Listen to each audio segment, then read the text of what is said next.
Dans le village isolé de Ngadé, niché au cœur d'une savane luxuriante bordée de baobabs millénaires, un silence sacré s'était installé.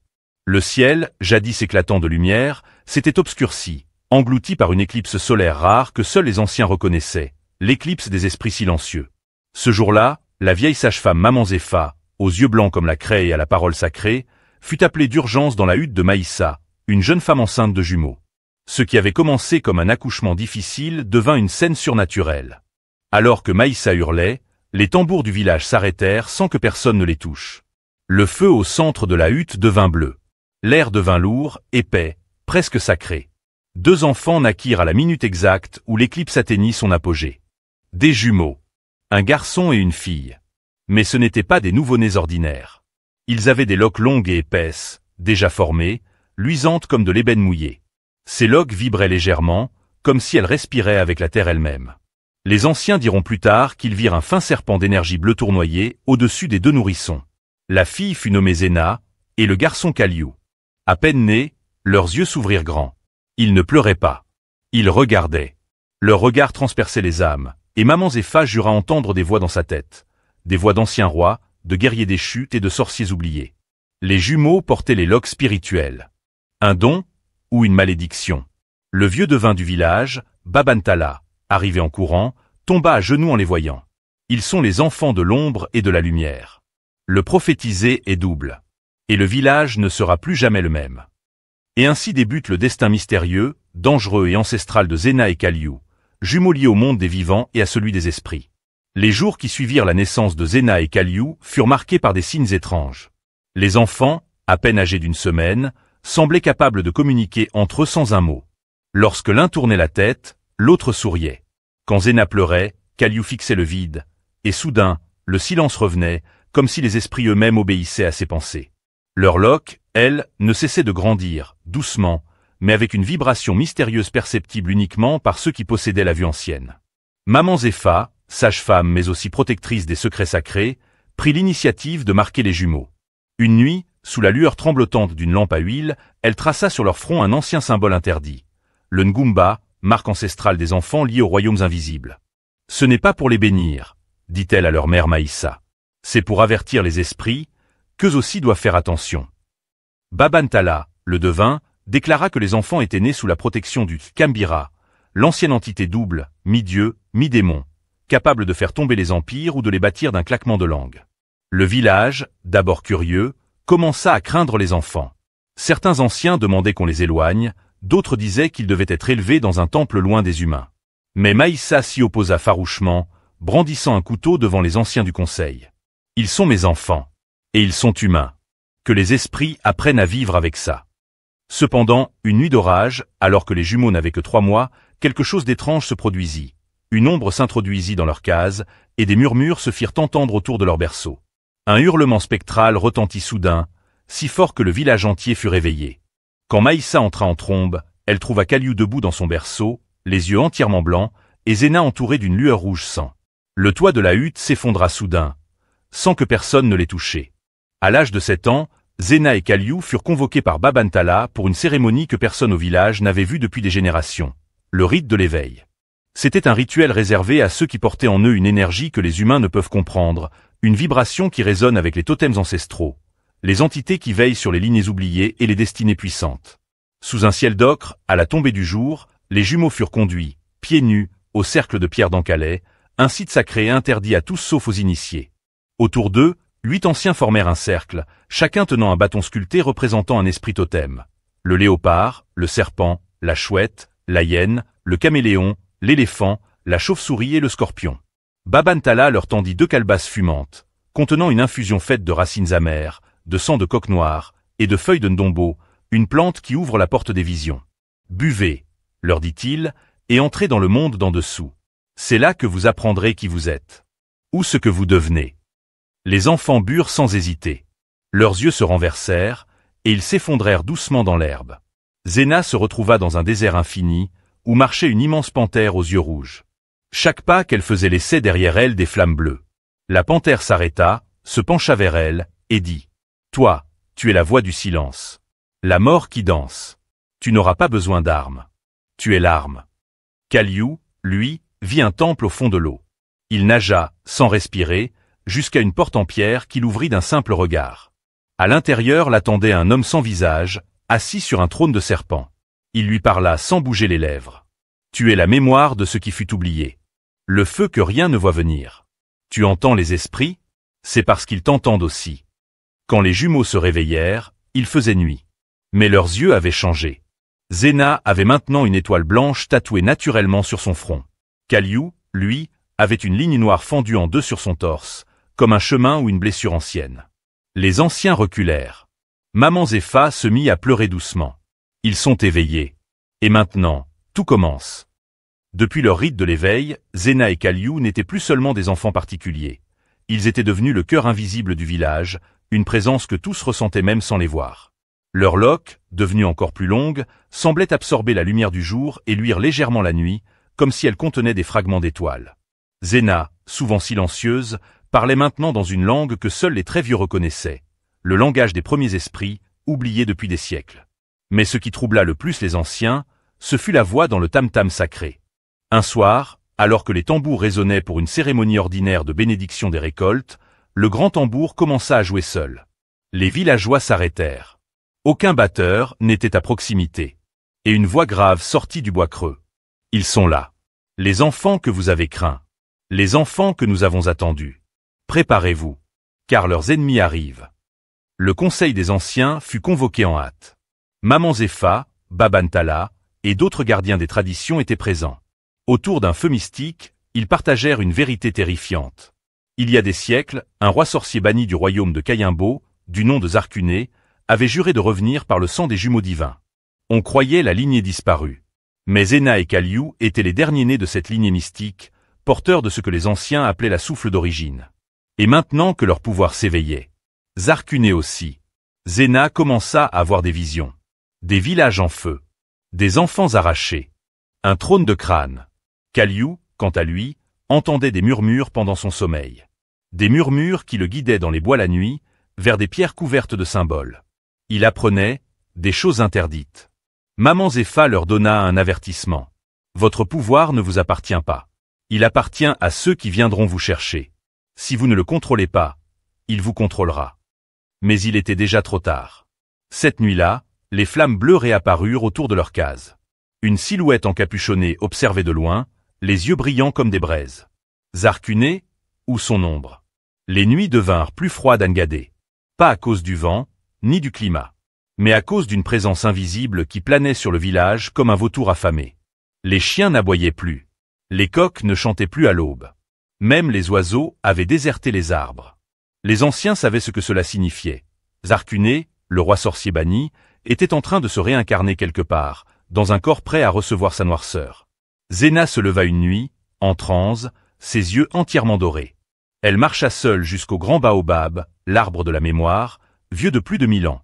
Elle apposa ses deux mains sur son tronc, et murmura. Il est proche, et il a faim. Pendant ce temps, Kaliou rêvait encore. Cette fois, il se voyait entouré de guerriers d'ombre, aux épées recourbées, qui lui faisaient une révérence.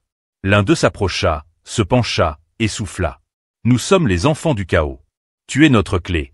Libère-nous. À son réveil, Kaliou avait la main gauche recouverte de symboles noircis qu'il n'avait jamais vus. Ils pulsaient légèrement, comme s'ils étaient vivants. C'est alors que tout bascula. Une nuit, une lumière rouge s'enveloppa le ciel au-dessus du village. Un portail s'ouvrit, suspendu dans l'air, tel un œil de feu. De ce cercle jaillirent 3 silhouettes encapuchonnées, les servants de Zarkuné. Des anciens disciples revenus pour capturer les jumeaux et accomplir la résurrection de leur maître. Ils marchaient sans bruit, leurs pieds ne touchant même pas le sol. Mais Zéna et Kaliou les attendaient déjà. Sans qu'on leur ait appris, ils adoptèrent une position ancienne de combat, transmise seulement par les esprits. Leurs loques s'illuminèrent. Un talot blanc autour de Zéna, un vortex noir autour de Kaliou. Les servants attaquèrent. Zéna lança une onde silencieuse, une vibration pure, qui désintégra les os d'un des intrus sans le toucher.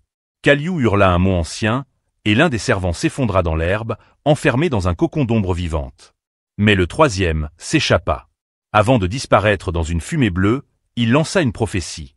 Vous êtes fort, mais pas encore prêt. Le sang du roi coule en vous. Et quand il réclamera votre cœur, ni l'amour ni la sagesse ne vous sauveront. Et ainsi commença la chasse. Le village avait retrouvé un calme fragile, mais tout le monde savait que ce n'était qu'un répit. Zarkuné était de retour, et il savait exactement où frapper. Dans la case de Maman Zepha, Zena et Kaliou méditaient. Leurs loques flottaient doucement autour d'eux, comme baignés dans un courant invisible. Babantala, silencieux, observait les enfants avec un mélange de peur et d'admiration. Mais c'est Maïssa, leur mère, qui porta la prochaine vérité. Ce soir-là, elle les appela près du feu et leur dit d'une voix ferme, les larmes aux yeux. « Mes enfants, il est temps de vous dire la vérité sur votre père. » Les jumeaux échangèrent un regard. Ils n'avaient jamais posé la question. Ils sentaient, instinctivement, que le sujet était tabou, comme un feu qu'on ne regarde pas trop longtemps. Maïssa raconta une histoire ancienne. Lorsqu'elle était jeune, elle avait été visitée dans un rêve profond, un rêve où un homme vêtu d'or et d'ombre l'avait choisi comme porte de l'alliance. Ce n'était pas un rêve ordinaire.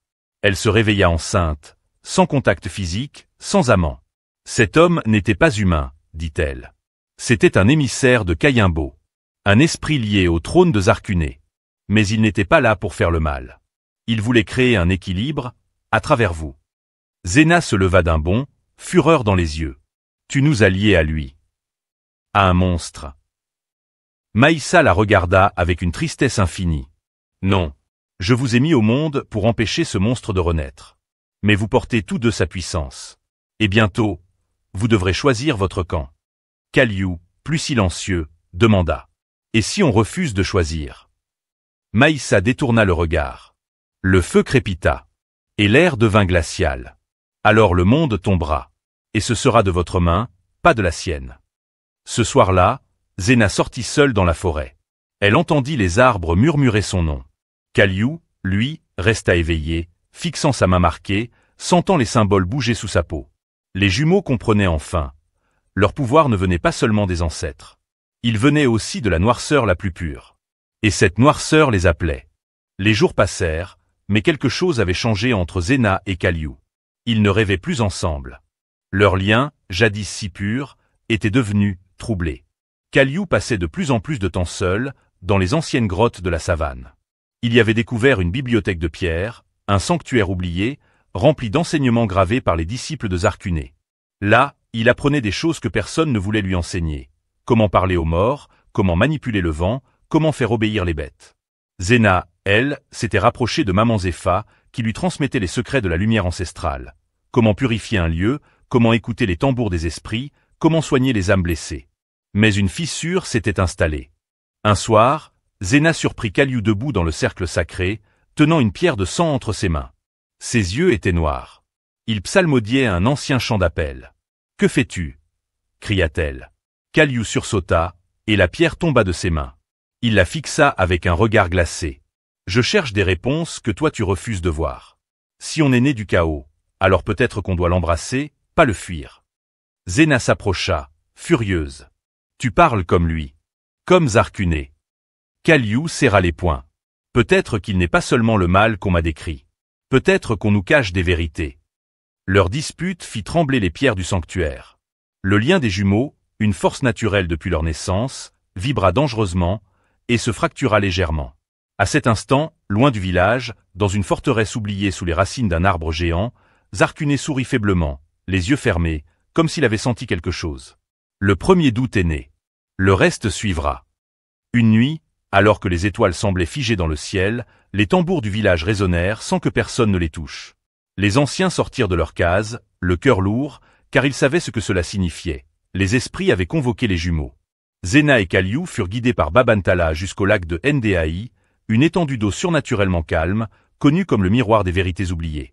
Les eaux de ce lac avaient le pouvoir de montrer à quiconque s'y regardait la version de lui-même qu'il cache. Vous devez entrer dans l'eau. Mais attention, ce que vous verrez pourrait vous transformer à jamais, murmura Babantala. Les jumeaux s'avancèrent, pieds nus, jusqu'à ce que l'eau leur monte à la taille.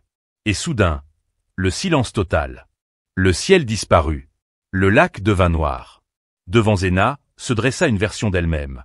Mais vêtue d'un manteau de feu, le regard dur, les mains tachées de sang. Tu crois que tu peux tout purifier, Zena? Tu ignores la colère en toi. La vraie lumière, c'est celle qui brûle. Pas celle qui pardonne. Zena tomba à genoux, les larmes aux yeux. Mais elle se releva, la voix tremblante. Je suis née avec le feu. Mais je choisis la paix. même si elle me coûte. La vision hurla, puis explosa en poussière d'or. Devant Kaliu, une autre version de lui-même se leva. Plus grand, plus sombre, assis sur un trône d'os, des foules à genoux devant lui. Tu veux comprendre, Kaliu? Alors prends le pouvoir. Le vrai. Pas celui qu'on t'autorise. Tu es né pour commander, pas pour obéir. Kaliu hésita. Son reflet lui tendit la main. Un instant, il faillit la saisir. Mais la voix de Zena résonna soudain, à travers le lac, comme un écho de l'âme. Frère, souviens-toi de qui tu es. Kaliu recula, le souffle court. Je ne suis pas un roi d'ombre. Pas encore. Le reflet grogna, puis disparut dans un tourbillon noir. Les jumeaux émergèrent du lac tremblant, trempés, changés. Mais ils savaient que l'eau ne leur avait pas montré une illusion. Non. Elle leur avait montré un choix futur. Et ce choix approchait, à grands pas. Guidés par leur vision nocturne, Zena et Kaliu quittèrent le village sans prévenir personne. Ils traversèrent la savane brûlante, les marécages hantés, et les terres rouges du sud. Leur but, les ruines de Kayimbo, l'ancien royaume désormais englouti par la végétation et le silence. Ce lieu interdit était connu comme le tombeau de Kayimbo, car selon les légendes, c'est là que Zarkuné fut enfermé par les esprits suprêmes après sa trahison. Mais il ne fut jamais tué, seulement scellé. Les jumeaux arrivèrent à une ancienne cité de pierre, noyée sous les racines de lianes. Des statues brisées de rois guerriers gisaient partout. Une atmosphère lourde et vibrante s'accrochait à l'air. Kaliu toucha un mur gravé d'anciens symboles, et soudain, tout s'activa. Une lumière dorée émana des gravures, révélant une fresque vivante, comme une mémoire ancestrale réveillée. Il vit Zarkuné, jeune et puissant, aimé de son peuple, protégeant les frontières contre les envahisseurs. Il était un roi visionnaire, à la fois mystique et juste. Jusqu'au jour où les anciens refusèrent sa demande de fusionner les mondes des vivants et des morts. Ils ont dit que j'allais provoquer le chaos. Mais ils n'ont pas compris. Le chaos, c'était leur ignorance. Ils virent Zarkuné lancer un rituel interdit, ouvrant des portails d'ombre pour accueillir les esprits errants dans le monde des vivants. Mais ce qu'ils ne savaient pas, c'est que les esprits avaient soif de chair. Les morts s'emparèrent de son royaume. Il perdit contrôle. Il fut trahi par ses propres généraux, et scellé dans les entrailles de Kayimbo, sous une montagne de sel noir. Zena tomba à genoux. Il voulait faire le bien, mais il est devenu ce qu'il combattait. Kaliu, lui, était bouleversé. Et s'il n'était pas entièrement mauvais? Et si on pouvait finir ce qu'il avait commencé, mais sans les erreurs? Zena le regarda, inquiète. Tu veux libérer son idée? Kaliu ne répondit pas. Mais dans les profondeurs de la cité, un cœur ancien se mit à battre lentement. Et une voix murmura. Kaliu, viens chercher ton héritage. De retour au village de Ngadé, le ciel était couvert, la terre tremblait légèrement. Les esprits pleuraient déjà. Zena et Kaliu, marqués par ce qu'ils avaient vu à Kayimbo, étaient différents. Plus forts. Mais plus troublés aussi. Leur lien était toujours là, mais fragile, comme un fil tendu entre deux falaises. Ce soir-là, une brume noire descendit sur le village. Pas un brouillard ordinaire, non, une brume vivante, rampante, pleine de murmures et de formes sans visage. Les villageois fuyaient, terrifiés, alors que les servants de Zarkuné réapparaissaient, plus nombreux, plus puissants. Leur cible, Maman Zepha. La vieille gardienne, affaiblie par l'âge mais jamais par la peur, attendait les assaillants sur la place sacrée. Elle tenait dans ses mains le fétiche de l'équilibre, un talisman ancien capable d'arrêter même les esprits du chaos. Mais au prix de la vie de son porteur. Zena hurla. Non, tu ne dois pas. On peut les combattre ensemble. Mais Maman Zepha, le regard calme, dit simplement. Ce monde ne tient debout que parce que certains acceptent de tomber. Elle ferma les yeux, murmura une prière en langue oubliée, et brisa le fétiche contre son cœur. Une lumière blanche, aveuglante, explosa du sol, engloutissant les servants et la brume. Le village trembla. Les arbres s'inclinèrent. Le silence se fit. Et quand la lumière retomba, Maman Zepha n'était plus là.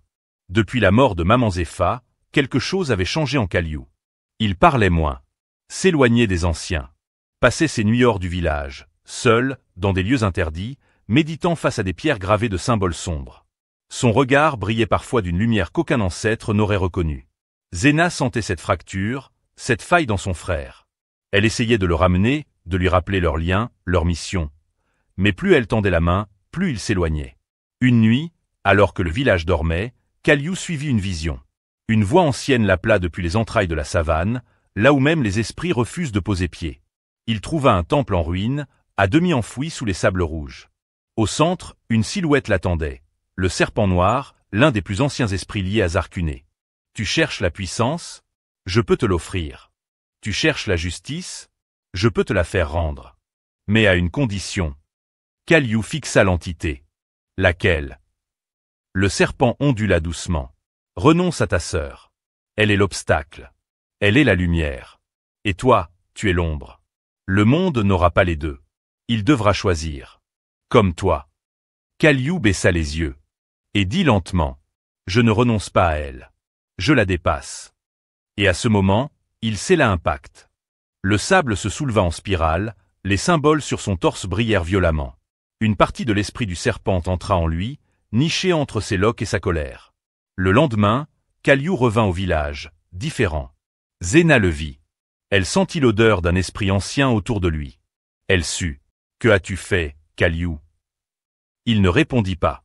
Il la regarda simplement. Un regard vide, ou rempli de trop. Ce que toi, tu refuses encore de faire. Cette nuit-là, il disparut.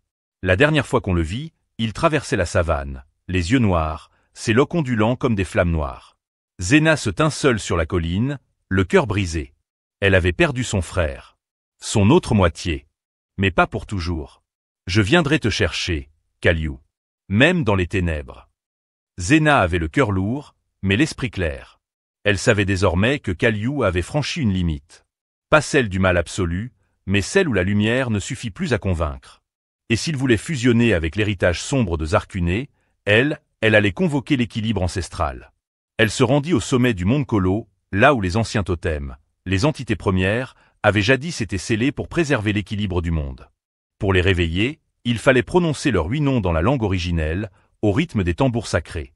C'était une prière, une offrande, mais aussi un appel à la guerre. Zena, seule dans l'aube rouge, se tint debout face aux statues de pierre. Elle leva les bras au ciel et récita. Léopard, chouette, caméléon, éléphant, serpent de lune, hyène, chauve-souris, scorpion, esprit dormant, leur n'est plus au silence. Le sol trembla. Un à un, les totems s'éveillèrent sous forme d'esprits géants, mi-animaux mi-brumes, chacun ayant autrefois guidé les rois, les reines et les sorciers. Chacun observa Zena. Le léopard s'approcha en premier. Tu es pur. Mais tu es seul. Seras-tu capable de porter ce fardeau sans sombrer? Zena hocha la tête. Je ne veux pas le pouvoir. Je veux l'équilibre. Et je veux ramener mon frère. Les 8 esprits se consultèrent dans un silence mystique. Puis ils acceptèrent. Chacun d'eux insuffla une part de leur essence dans les loques de Zena. Elles changèrent. Elles devinrent claires à la lumière, sombres à l'ombre, comme un symbole vivant de l'équilibre. Le totem de la chouette lui dit enfin. Tu seras notre voix. Mais attention, Zena. Le jour où tu devras choisir entre lui et le monde, tu n'auras qu'un seul cœur à offrir. Zena descendit de la montagne, habitée par 8 puissances anciennes. Elle était désormais l'équilibre incarné. Et elle savait que l'heure approchait. Le jour où elle devrait affronter son frère. 3 lunes avaient passé depuis que Kaliu avait disparu dans l'ombre. Depuis, des villages entiers avaient été engloutis dans une brume silencieuse. On racontait qu'un guerrier aux loques mouvantes comme des serpents apparaissait la nuit, entouré d'esprits, et proposait un choix au chef, se soumettre à l'ordre du chaos ou disparaître. Son nom, on ne le disait pas. On le chuchotait seulement. Le fils du serpent. Zena, elle, avançait dans l'autre sens. Là où il y avait peur, elle laissait l'apaisement. Là où les esprits déchus régnaient, elle restaurait l'équilibre, exorcisant sans tuer. Mais elle savait que ce jeu ne durerait pas éternellement. Le destin força la rencontre à l'entrée de la vallée d'Okomba, une ancienne faille entre 2 mondes, où les vivants et les morts se frôlaient comme des feuilles au vent. Là, se dressait un vieux pont suspendu, fait de lianes vivantes, de crânes anciens et de brume éternelle. Kaliu l'attendait déjà. Il n'était plus le jeune garçon qu'elle connaissait. Il portait un manteau noir tissé d'ombre. Son torse, nu, était couvert de symboles mouvants. Ses loques flottaient autour de lui comme des serpents en veille. « Tu es venu, » dit-il. Zena s'avança, posée, vêtue d'une robe de lin doré, les loques baignées dans une lumière douce, les 8 totems dans ses gestes. « Toujours. Je ne t'ai jamais quitté, frère. Même quand tu t'es éloigné. » Kaliu pencha la tête. « Le monde que tu veux, il est déjà mort. Ce que je construis, c'est un monde où l'équilibre ne vient pas par la lumière, mais par le respect de la peur. Zéna serra les poings. Ce que tu construis, c'est un trône de cendres. Et je ne te laisserai pas y asseoir ton cœur. Un vent violent souffla. Le pont gronda. Et dans un éclair de silence, les jumeaux dégainèrent leur pouvoir. La première attaque fut mentale. Vision, souvenir, douleur. Ils se projetaient mutuellement leur enfance, leurs rêves, leur solitude. Zéna pleura en voyant le visage de Kaliou enfant, seul sous l'arbre, rejeté. Kaliou faiblit quand il revit maman Zéphal enlacée en silence. Mais aucun ne recula. Le pont trembla, fissura, et dans la brume, la bataille commença. Le pont de la vallée d'Okomba vibrait sous la puissance des jumeaux. Chaque souffle, chaque mouvement était une prière inversée, un choc entre lumière sacrée et ombre profonde. Les loques de Zéna brillaient comme des éclairs fluides, canal des 8 totems. Celle de Kaliou, vivante, serpentait autour de lui, imprégnée des murmures de Zarkuné. Le combat fut plus spirituel que physique, une lutte de volonté. Les anciens diraient plus tard que le ciel changea de couleur, que les oiseaux chutèrent en plein vol, que même les esprits observaient en silence. Zéna, concentrée, fit apparaître une aura blanche autour d'elle. Elle invoqua les totems pour canaliser leur énergie. Le léopard bondit par sa volonté. Le caméléon la rendit invisible. La chouette guida ses frappes. Elle toucha Kaliou au cœur. Mais il ne tomba pas. Kaliou riposta avec une vague d'ombre liquide qui faillit la noyer dans ses propres peurs. Il la força à revoir tous ceux qu'elle n'avait pu sauver. Les pleurs, les feux, les cris. Mais elle résista. Elle hurla. Ce ne sont pas mes chaînes. Ce sont mes choix. Alors, Kaliou s'arrêta. Son bras trembla. Ses loques retombèrent, comme vidées. Il regarda sa sœur, les yeux fatigués, brisés. Dis-moi, est-ce que tu aurais encore tendu la main si j'avais tué aujourd'hui? Zéna, les yeux brillants de larmes, répondit. Oui, parce que tu n'es pas ton pouvoir. Tu es mon frère. Et je t'attendrai, même dans le néant. Un frisson parcourut Kaliou. Les marques sur sa peau cessèrent de bouger. Un instant, il sembla prêt à lâcher la noirceur. Mais c'est là qu'un coup fusa du monde des ombres. Un esprit serviteur de Zarkuné, jaloux de l'hésitation de Kaliou, transperça son flanc d'une lance noire. Zéna hurla. Kaliou tituba, mais ne tomba pas. Il attrapa l'esprit, murmura un mot dans une langue interdite, et le désintégra d'un seul regard. Puis il se tourna vers sa sœur, le souffle court. Ce n'est pas aujourd'hui que je choisis la lumière, mais ce n'est plus elle que je combats. Et dans un éclat d'ombre contrôlé, il disparut. Zéna tomba à genoux, bouleversé. Il n'était pas sauvé. Mais, il n'était plus perdu non plus.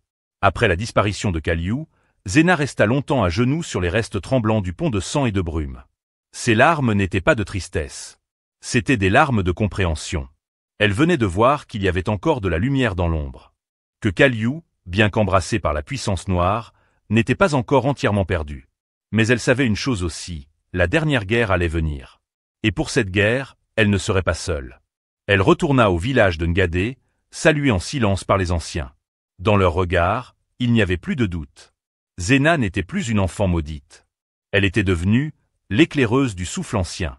Avec l'aide de Babantala et des esprits totems, elle lança un appel mystique, un message dans les vents sacrés, un tambourinage dans les rêves. À tous ceux qui ont le souffle, à ceux dont le sang parle aux anciens, venez. L'heure est venue. Le trône de Kayimbo tremble, et l'équilibre du monde est en jeu. Et ils vinrent. Awali, gardienne du feu ancestral, descendante des veilleurs de volcans. Jamal, le poète guérisseur, dont les chants peuvent apaiser ou déchirer les âmes. Ten, enfant lune, muette, mais dont les mains tissent la lumière comme une arme. Sogo, fils du vent du désert, au pas plus rapide que les flèches.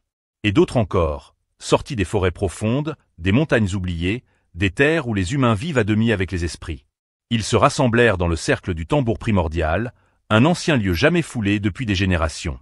Zéna s'avança, ses loques flottants, auréolés par les 8 esprits. Je ne suis pas votre reine.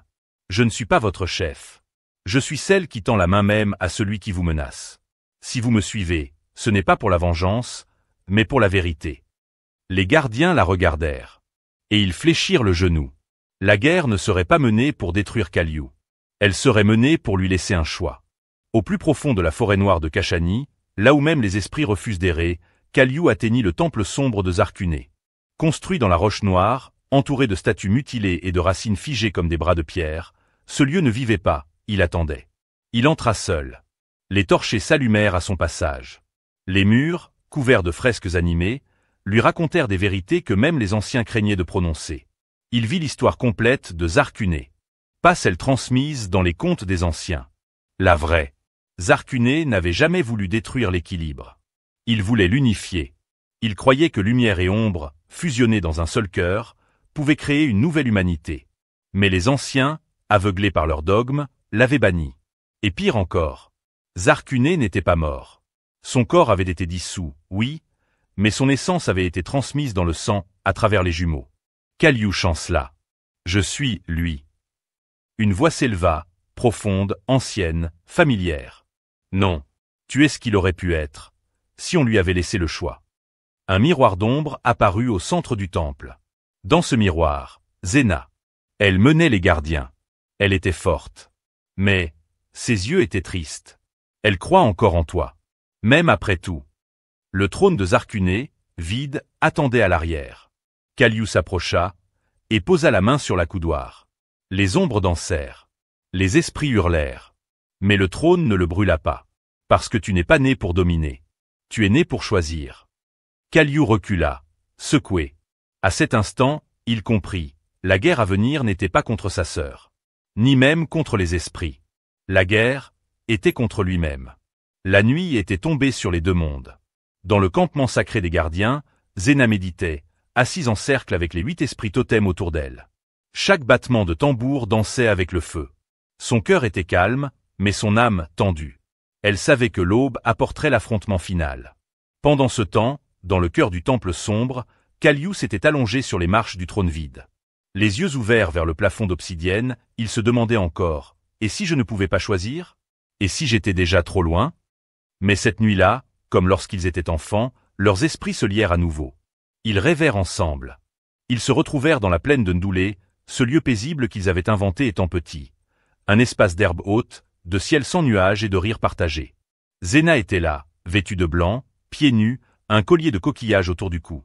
Kaliu aussi, simple, sans pouvoir, sans marque, sans ombre. Juste lui. Ils se regardèrent, longtemps, sans parler. Puis elle s'approcha et posa la main sur son cœur. Tu ne dois pas te battre contre moi demain, Kaliu. Tu dois te battre, pour toi. Il prit sa main. Et si je ne suis pas assez fort? Et si je tombe? Zena sourit doucement. Alors je tomberai avec toi. Pour qu'on se relève ensemble. Le rêve s'estompa doucement. Le vent emporta les herbes, le ciel devint gris. Les tambours lointains se firent entendre. L'aube approchait. Dans leurs corps endormis, à des kilomètres de distance, les jumeaux ouvrirent les yeux au même instant. Leur destin les attendait.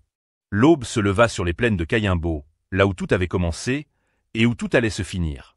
Zena, auréolée de lumière, marchait en tête des gardiens. Ses loques vibraient doucement, tressées de fils dorés par les esprits. Les 8 totems flottaient autour d'elle, invisibles aux yeux ordinaires, mais sentis par tous ceux qui marchaient à ses côtés. Elle n'avait plus peur.